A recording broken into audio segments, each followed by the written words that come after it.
Inspector মোমিন, আমি এই কেসের দায়িত্ব এএসপি সংগ্রামের উপর দিতে চাই। যান, সংগ্রামকে ফোন করুন। জি স্যার। অসমস্যা। খালি সংগ্রাম সংগ্রাম, আমরা বুঝি কোনো অফিসারই না? কোন অপারেশন হইলে খালি সংগ্রামে ডাকো, আমি পারি না? স্যার আপনি তো খালি এইটাই চেনেন, স্যার যা কইছে এইটা করেন। কি কইছে? সংগ্রাম স্যারকে ফোন করতে কইছে। লদি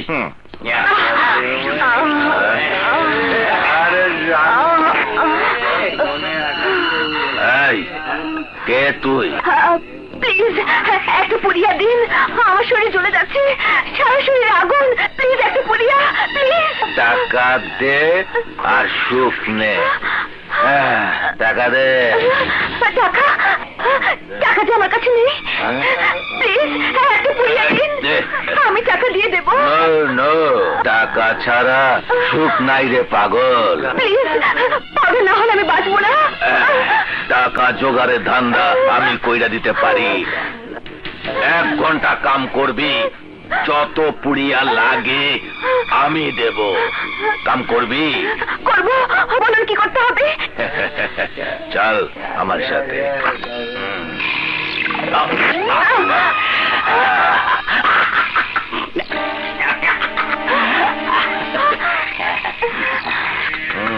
ক্যামেরাম্যান সাহেব শুরু কইরা দেন। কি শুরু করবে? হ্যাঁ, শুটিং। 3 নম্বর শুটিং। ওই যে তোমার হিরো আর তুমি হইলা হিরোইন, কাপড় চোপড় খুলে রেডি হয়ে যাও। আরে তাড়াতাড়ি খোলো, দেরি করে কেন? কি করছেন?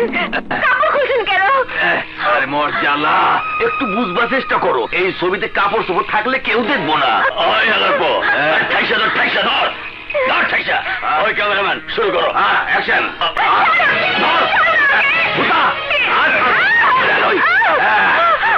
ক্যামেরাম্যান তাড়াতাড়ি কাপড় খোল। তোর ভিডিও দেশে বিদেশে হাজার হাজার ডলারে বিক্রি।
আমাকে মাফ করে দিন। মাফ?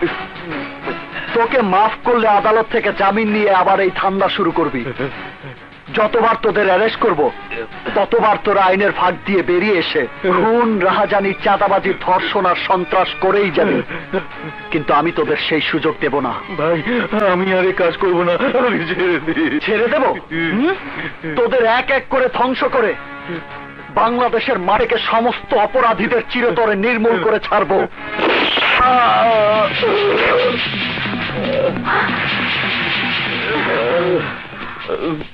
স্যার, ইন্সপেক্টর, লাস্ট পোস্টমর্টমের ব্যবস্থা করুন। Okay sir.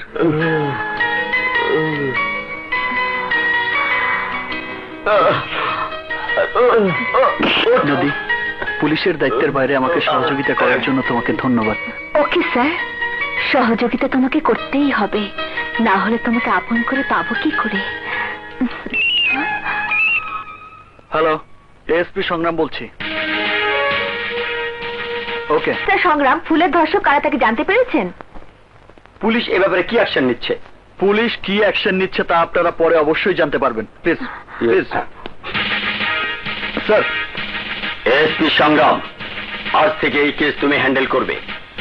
48 ঘন্টার ভেতরে আমি ক্রিমিনালদের হাজতে দেখতে চাই। Yes sir. আর হ্যাঁ, ক্রিমিনালদের ধরার সময় যদি গুলি চালাতে হয় চালাবে, আমার অর্ডারের কোনো প্রয়োজন নেই। ওকে? জি স্যার। স্যার, আপনারা আমার সাথে আসুন। আপনাদের সহযোগিতা ছাড়া আমার একার পক্ষে কিছুই করা সম্ভব না। আপনার প্ল্যান কি? ফুল যে স্কুলে পড়তো সেই স্কুলের সামনের রাস্তায় কাল থেকে 24 ঘন্টা আমাদের সোর্স রাখার ব্যবস্থা করুন। সন্দেহজনক কাউকে দেখা মাত্রই তাকে অ্যারেস্ট করে জিজ্ঞাসাবাদ করুন। ঘটনাস্থলের পুরো এলাকা তন্ন তন্ন করে খুঁজুন। যে কোনো ধরনের ক্লু পাওয়া মাত্রই আমাকে জানাবেন। Yes sir.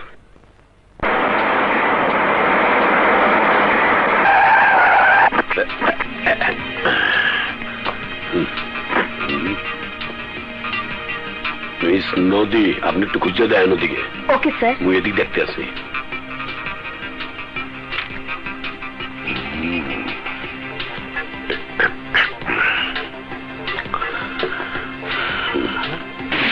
আচ্ছা, 2টার মুড়ি বানান দেই। প্রত্যেক দিন গিয়ে এই সময় এই রাস্তায় মুড়ি বেচেন? জি স্যার, স্কুল ছুটি হয় তো তাই একটু বেশি বিক্রি করি। গতকাল স্কুল ছুটির পর একটা মাইয়া এই রাস্তার উপরে দর্শিত হয়েছে। আমনে তাগুলো দেখছেন নাকি? না স্যার। দেন নাই? সত্যি দেন নাই? তবে ভয় পাইতেছেন কে? কই, আমি ভয় পাইতেছি না স্যার। আপনি চোখ কইতেছে, আপনি মিথ্যা কইতে আছেন। না, আমি মিথ্যা বলতেছি না স্যার, আমি মিথ্যা বলতেছি না স্যার। আমি জানি না স্যার, আমি জানি না, আমি কিচ্ছু জানি না, আমি কিচ্ছু জানি না স্যার। যায় কোথায়? স্যার, কোনো ক্লু তো পেলাম না। মোর মনে হয় মুই একটা কুলু পাইছি। সেটা কি স্যার? ওই মুড়িয়ালা মনে হয় ওর কাছে কোনো তথ্য পাওয়া যাইতে পারে। তাহলে এসপি সংগ্রাম স্যারকে খবরটা দিতে হয়। জি, আমার নাম সফি। সেদিন ওই পশুগুলোর সবাইকেই আপনি দেখেছেন কি দেখেননি? জি, দেখেছি। ওরা সংখ্যায় বেশি ছিল জানি, আপনি ওদের বাধা দিতে ভয় পেয়েছেন তাও জানি, কিন্তু আপনি তো পুলিশকে জানাতে পারতেন। পারতাম, কিন্তু আমাকে বারণ করেছে। কে বারণ করেছে? আমি বারণ করেছি। আমি ওনার বোন, নাম আমার মমতা। এটা আমার মেয়ে। এই চানাচুরওয়ালা শফির আসল পরিচয় কি জানেন? খুলনা শহরের দৈনিক মুক্তকণ্ঠ পত্রিকার সাংবাদিক। সত্যের পক্ষে যুদ্ধ করার প্রতিজ্ঞা করেছিলেন উনি। আল্লাহ ছাড়া কখনো কারো সামনে নিজের মাথা নত করেননি, কখনো মিথ্যের কাছে নিজেকে বিক্রি করেননি। জানেন তার কি প্রতিদান দিয়েছে আপনাদের পুলিশ? ক্রিমিনালদের হুমকির কমপ্লেন নিয়ে থানায় গিয়েছিল, উল্টো পুলিশ তাকে মেরে রক্তাক্ত করে থানা থেকে ভাগিয়ে দিয়েছে, শহর ছাড়া করেছে। ফ্ল্যাট থেকে সোজা বস্তিতে চলে আসতে বাধ্য হয়েছে আমরা। কারণ কি জানেন? স্থানীয় এমপির বিরুদ্ধে সরকারি টাকা আত্মসাতের জন্য পত্রিকায় খবর ছাপিয়েছিলেন উনি, যার জন্য সংসদ নির্বাচনে হেরে গিয়েছিলেন। তার বদলা নিয়েছিলেন উনি আমার ভাইকে বেকার করে দিয়ে। একসময় সাংবাদিক হিসেবে আমার ভাইয়ের নাম ছিল, আর আজকে চানাচুরওয়ালার মতো নামহীন জীবন যাপন করছেন শুধুমাত্র শান্তিতে মরার জন্য। আজ যদি এ ধরনের ঘটনা আপনার মাসুম মেয়ের উপর হতো তাহলে আপনি কি করতেন? যদি গর্ভবতী হতো তাহলে বিষ দিয়ে মেরে ফেলতাম, যদি মরে যেত বাড়ির পেছনে গোপনে কবর দিয়ে দিতাম, আর যদি নিজে নষ্ট হতো তাহলে ওর সাথে সমস্ত সম্পর্ক নষ্ট করে ফেলতাম। তবু পুলিশের কাছে যেতাম না। পুলিশের উপর আপনারা তো ঘৃণা কেন? ঘৃণার কারণ আপনারাই। পুলিশের একজন সাব ইন্সপেক্টর নজরুল আমাকে মন্ত্রণালয়ে চাকরি পেতে সাহায্য করেছিল। তার বিনিময়ে 6টা বছর রক্ষিতার মতো আমাকে ব্যবহার করেছে। একটা সন্তান হয়েছে আমার, কিন্তু সেই সন্তান স্বীকার করার ক্ষমতা নজরুলের নেই। সংগ্রাম সাহেব, আপনাদের থানার অনেকের বাড়ির পেছনের রাস্তা রক্ষিতাদের দরজার সামনে এসে শেষ হয়। অনেক অফিসারেরই এই মমতার মতো কেউ না কেউ আছে। পুলিশের কথায় তাই ঘৃণায় মুখ ফিরিয়ে নেই। যান, আপনি চলে যান, চলে যান। সংগ্রাম, যেভাবেই হোক ওদেরকে তোমার রাজি করাতেই হবে। চুপ করে আছো কেন সংগ্রাম? তোমার নীরবতা আমার প্রশ্নের জবাব নয় সংগ্রাম। তুমি জানো না আমাদের হাতে আর মাত্র 8 ঘন্টা সময় আছে। তারপর কমপক্ষে 10 জন অফিসার সাসপেন্ড হবে আর আমি হব ট্রান্সফার। স্যার, আমি আপনাকে কথা দিচ্ছি, সময় শেষ হওয়ার আগেই আমি ওই নরপশুগুলোকে অ্যারেস্ট করব। আমার উপর বিশ্বাস রাখুন স্যার। আমি তোমাকে বিশ্বাস করি, আর তাই তো এই কেসের দায়িত্ব আমি তোমার উপর দিয়েছি। কিন্তু মনে রাখবে, সময় মাত্র 8 ঘন্টা। Okay sir.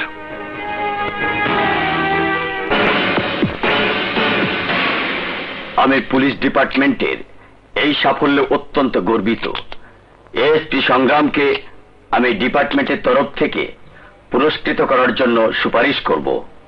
মাত্র 48 ঘন্টার মধ্যে স্পেশাল ফোর্সের সহায়তায় এই 3 ক্রিমিনালকে সংগ্রাম গ্রেপ্তার করতে সক্ষম হয়েছে। এই 3 জনই 2 দিন আগে ফুল নামের 9 বছরের মেয়েকে প্রকাশ্য দিবালোকে ধর্ষণ করেছিল। স্যার, ওরা 3 জন কি পেশাদার অপরাধী, নাকি এবারই প্রথম? সরি, যতদিন না তদন্ত শেষ হয়ে যাচ্ছে ততদিন আমি এ সম্পর্কে কিছুই বলতে পারবো না। ওরা 3 জন কোনো গ্যাং বা গ্রুপের সদস্য কিনা জানতে পেরেছেন কি? জি স্যার, অপরাধীদের মুখের মুখোশ খোলা হচ্ছে না কেন? গলায় আঙুল দিয়ে তথ্য বের করানোর অভ্যাসটা আপনারা কবে বদলাবেন? সাংবাদিকতা করছেন তাই করুন, পুলিশ হওয়ার চেষ্টা করবেন না। সংগ্রাম, সরি স্যার। ওদের নাম পরিচয়টা তো অন্তত বলবেন। সরি, এদের নাম পরিচয় পত্রিকায় আসা মাত্রই এদের বন্ধু বান্ধব আত্মীয় স্বজন সবাই মিলে এদের জামিনে ছাড়িয়ে নেবার চেষ্টা করবে, আর তখনই আপনারা বলবেন পুলিশ ক্রিমিনাল ধরে কিছুই করতে পারে না। শিশু ধর্ষণ এখন একটা মেজর ক্রাইম।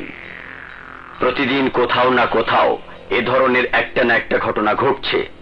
আমরা দেশের সামনে এমন একটা উদাহরণ রাখতে চাই যাকে দেশের সব পুলিশ ফলো করতে পারে। That's all.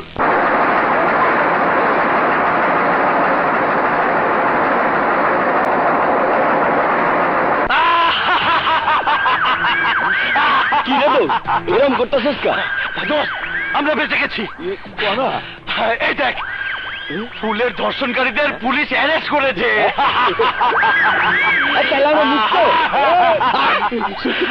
এখন আর ভয় নেই, আমরা মুক্ত। আজ আমরা ফুর্তি করব, মৌজ করব, আনন্দ করব। আরে কুবা শামসু, কুবা কোথায় যাবি? সোজা যাব পারুলের ভাড়া বাড়ি। একবার খালি আমার ওই পশুগুলোর দেখার অনুমতি দেন, শুধু একবার। আপনার একবার দেখাতে তো পশুগুলো মরেও যাবে না, সাজাও পাবে না। ওদের দেখে কি লাভ বলুন? এই এসপি সাহেব, বিষাক্ত সাপরে খাঁচায় বন্দি অবস্থায় আমরা কেন দেখি? মানুষ খেকো বাগরে চিড়িয়াখানায় বন্দি করে কি লাভ? যে ইটের টুকরায় মানুষ হোঁচট খায়, সেই ইটের টুকরায় মানুষ লাথি কেন মারে? আর কিছু না পাইলেও মনের সান্ত্বনা পাওয়া যায় এসপি সাহেব, মনের সান্ত্বনা পাওয়া যায়। ঠিক আছে, আসুন আমার সাথে। ওরা কেউ আসামি নয়, ওরা সবাই পুলিশের লোক। হাবিলদার আবুল, হাবিলদার কুদ্দুস, হাবিলদার নজরুল। তার মানে পেপারে যা লিখছে সব ধোঁকাবাজি, সাজাই না নাটক? আমার একটা প্রশ্নের উত্তর দিবেন এসপি সাহেব? এই নাটক আপনি কার সাথে করতেছেন? আমাগোর সাথে, দেশের মানুষের সাথে, নাকি আপনার নিজের সাথে? এই জন্যে এসপি সাহেব, ভদ্রলোকেরা তাগো করে পুলিশকে সম্মান করে না।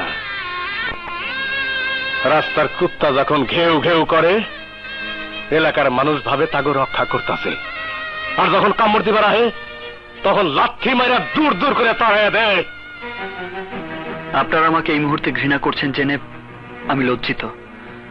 পুলিশকে সাধারণ মানুষ এইসব কারণেই ঘৃণা করে, কিন্তু আমার অনুরোধ, আমার পুরো প্ল্যান না জেনে আপনারা আমাকে ঘৃণা করবেন না। আমার প্ল্যান অনুযায়ী সত্যিকারের ক্রিমিনাল পুলিশকে বোকা ভেবে আবার প্রকাশ্য দিবালোকে ঘোরাঘুরি শুরু করবে, আর যখন ঘুরতে বের হবে তখনই করবে ভুল। দ্বিতীয়বার ক্রাইমের সুযোগ নেওয়া মাত্রই ওদের হাতে আমি আইনের হাত করা পরাবো। আমার ঠিক নাই, আমারে মাফ করে দেন স্যার। না বুঝা আমরা আপনার ভুল বুঝছিলাম। স্যার, আমাদের মাথার উপরে আল্লাহ বসে আছে, আর মাটির উপরে আপনি। আপনি যেভাবেই হোক পশুগুলারে অ্যারেস্ট কইরা শাস্তির ব্যবস্থা করেন স্যার। কিন্তু আপনারা আজ যা কিছু দেখছেন তা কারো কাছে প্রকাশ না করলেই ওদের ধরা সম্ভব। জি স্যার, আমরা কারো কিছু কম না, কিছু কম না।